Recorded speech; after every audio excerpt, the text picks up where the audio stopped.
जय हिंद भाइयों আবারও স্বাগতম জানাই আমার ফোর্স ফিউচার ইউটিউব চ্যানেলে। তো একটা ভাই জিজ্ঞেস করছিল যে দাদা ফর্ম ফিল আপ থেকে শুরু করে একদম চাকরির জয়েনিং পর্যন্ত এর প্রসেসিংটা কি হয় সেটা একটু জানাও। তো আমি আমার নিজের পরিচয় দিই।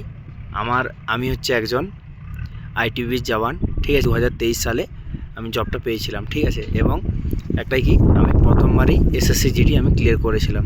তো আমার ব্যাকগ্রাউন্ড আর সাইডের যে আওয়াজ ওটাকে অ্যাভয়েড করে আমি যা বলছি ভালো করে শোনো।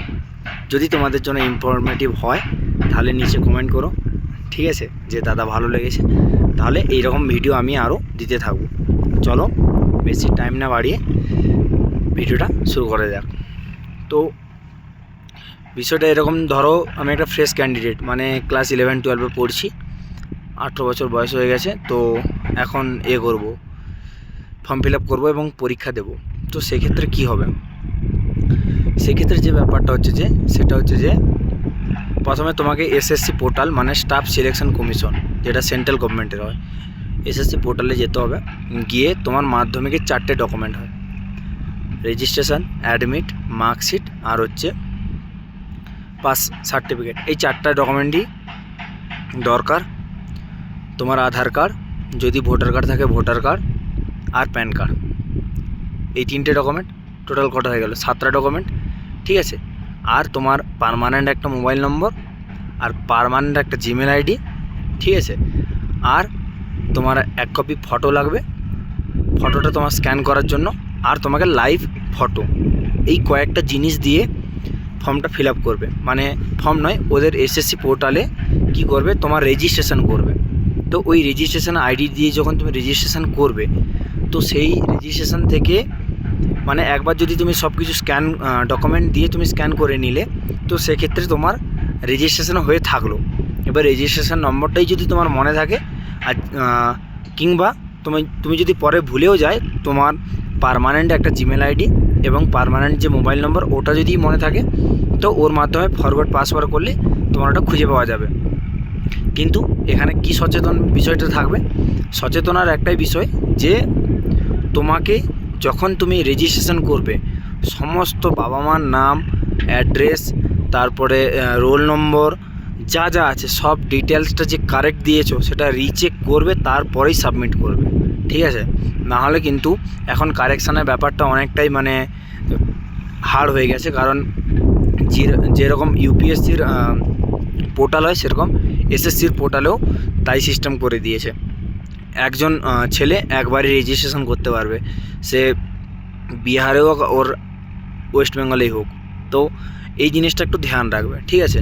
তো এটা একটা বিষয়টা ভেবে দেখবে, বিষয়টা যখনই ফর্ম ফিল আপ করবে মনে রেখে এই জিনিসটাকে ফর্ম ফিল আপ করবে।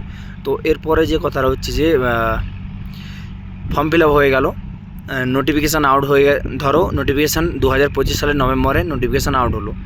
তো নোটিফিকেশান আউট হওয়ার পরে 1 মাস প্রায় টাইম থাকে, ধরো ডিসেম্বর পর্যন্ত পুরো লাগাতার ফর্ম ফিল আপ হবে। চেষ্টা করবে ফর্ম ফিল আপটা নোটিফিকেশান আউট হওয়ার 8 থেকে 10 দিনের মধ্যে ফর্ম ফিল আপটা করে নেওয়ার। কারণ এসএসসি পোর্টালে এতটাই সার্ভার জাম থাকে, ফর্ম ফিল আপ হয় না। রাত 12টা-1টা পর্যন্ত তোমাকে হয়তো অনলাইন পোর্টাল খুলে নিয়ে বসে থাকতে হবে ফর্ম ফিল আপের জন্য, ঠিক আছে। তো যাই হোক, চেষ্টা করবে 8 থেকে 10 দিনের মধ্যে করতে। আর লাস্টের দিকে তো হবেই না, ঠিক আছে। লাস্ট 6-7 দিনে যদি ভাবো ফর্ম ফিল আপ করবে, তাহলে সেই ফর্ম ফিল আপ আর হবে না, ঠিক আছে। তো ফর্ম ফিল আপ হয়ে গেল। ফর্ম ফিল আপ হয়ে যাওয়ার পরে তোমার হচ্ছে একটা 1 মাস 1.5 মাস পরে একটা অ্যাডমিট কার্ড বেরোবে। অ্যাডমিট কার্ড বেরোলে তুমি হচ্ছে পরীক্ষা দেওয়ার জন্য তোমার সেন্টার বেরোবে। সেন্টার কোথায় কোথায় পড়ে পশ্চিমবঙ্গে সেন্টার 2 জায়গায় পড়ে। একটা হচ্ছে যে শিলিগুড়ি, আর 2 নম্বর হচ্ছে যে তোমার হচ্ছে কলকাতা টিসিএস, ঠিক আছে, সল্টলেকে। আর 3 নম্বর যদি সুবিধার্থে ব্যবহার করতে পারো তো উড়িষ্যা ভুবনেশ্বর ব্যবহার করতে পারো, যারা এই দিক সাইডে আছো, পশ্চিম মেদিনীপুর, পূর্ব মেদিনীপুর, ঠিক আছে। যার যেটা সুবিধা সেটা তার হচ্ছে ফার্স্ট প্রিফারেন্স দিয়ে রাখবে, এই সেন্টারগুলো আমি যেতে চাই। তো সেইগুলো দিয়ে রাখলে তোমার কি হবে, তোমার সেইগুলোতে সেন্টার পড়বে এবং যাওয়ার সুবিধা থাকবে। তো গেলে পরীক্ষা দিলে, পরীক্ষা যেমন একটা হোক দিলে ভালো করেই দেবে। এবার পরীক্ষার রেজাল্ট বেরোলো, আমি বলছি না যে পরীক্ষার এত নম্বর বেরোবে, এত নম্বর, আমি সেই কাট অফের বিষয়টা একটা পরের অন্য ভিডিওতে তোমাদেরকে জানাবো। তো পরীক্ষা দিলে, পরীক্ষা হয়তো তো 160-এর পরীক্ষা হয়, তুমি আমি মানে মেনে চলছি যে তুমি 120 পেয়েছো, ঠিক আছে। তো এরপরে তোমাদের একটা মেরিট বেরোবে। মেরিটটাই কিসের জন্য মেরিট বেরোবে? সেই মেরিটটা হচ্ছে যে তোমার গ্রাউন্ড এবং মেডিকেলের জন্য, গ্রাউন্ড এবং মেডিকেলের জন্য একটা মেরিট বেরোবে। এবার মেরিটটা কী হয়, মানে কাট অফটা, মেরিট বা কাট অফটা কী হয়, হয়তো তুমি আমি ধরে নিয়েছি তুমি 120 পেয়েছো, তো তোমার হয়তো ধরো 80 নাম্বারের উপরে যারা পেয়েছে তারাই গ্রাউন্ড এবং মেডিকেলের জন্য ডাক পাবে, তো এটাকেই বলে কাট অফ। এবার 80 নম্বরের নিচে যারা পেয়েছে তারা বাদ হয়ে গেল, তো এইখান থেকে যেই মানে পদ্ধতিটা, এটাকে বলা হয় কাট অফ, ঠিক আছে।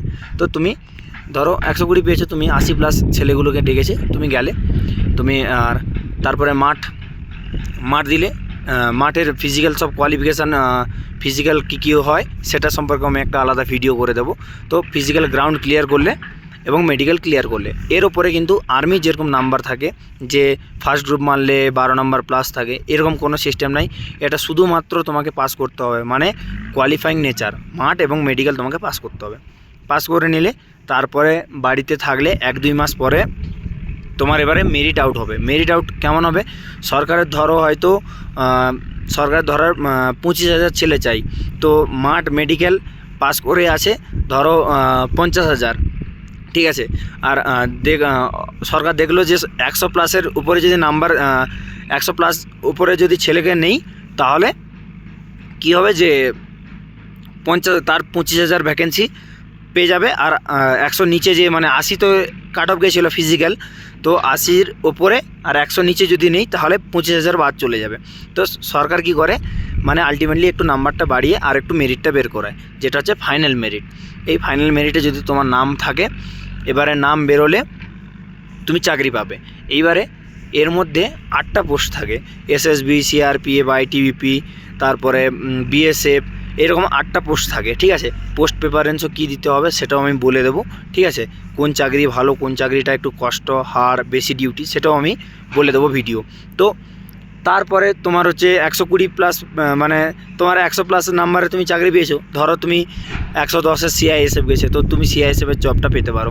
তারপরে 1 মাস পরে গিয়ে তুমি ট্রেনিং সেন্টারে জয়েন করবে, 44 সপ্তাহ ট্রেনিং করে তুমি একজন জওয়ান, তারপর তুমি দেশ সেবার জন্য তুমি তৈয়ার, ঠিক আছে। তো এতটুকু আমি প্রসেসটা বললাম। ভালো লাগলে তোমরা অবশ্যই বন্ধুদের সাথে শেয়ার করো। আর যদি কোনো পার্সোনাল বিষয় হয়ে থাকে, আমার নিচে টেলিগ্রামের চ্যানেল আছে, টেলিগ্রাম চ্যানেলে জয়েন হয়ে যাও। আর হচ্ছে যে নিজস্ব পার্সোনাল ফেসবুক এবং ইনস্টাগ্রামের লিঙ্ক দিয়ে রেখেছি, ওখানে গিয়ে তোমরা মেসেজ করো, আমি অবশ্যই রিপ্লাই করব, যদি আমার নেটওয়ার্ক থাকে, কারণ আমার বর্ডার এরিয়া অনেক সময় নেটওয়ার্ক থাকে না। তো দেখা হচ্ছে নেক্সট ভিডিওতে। জয় হিন্দ, জয় ভারত।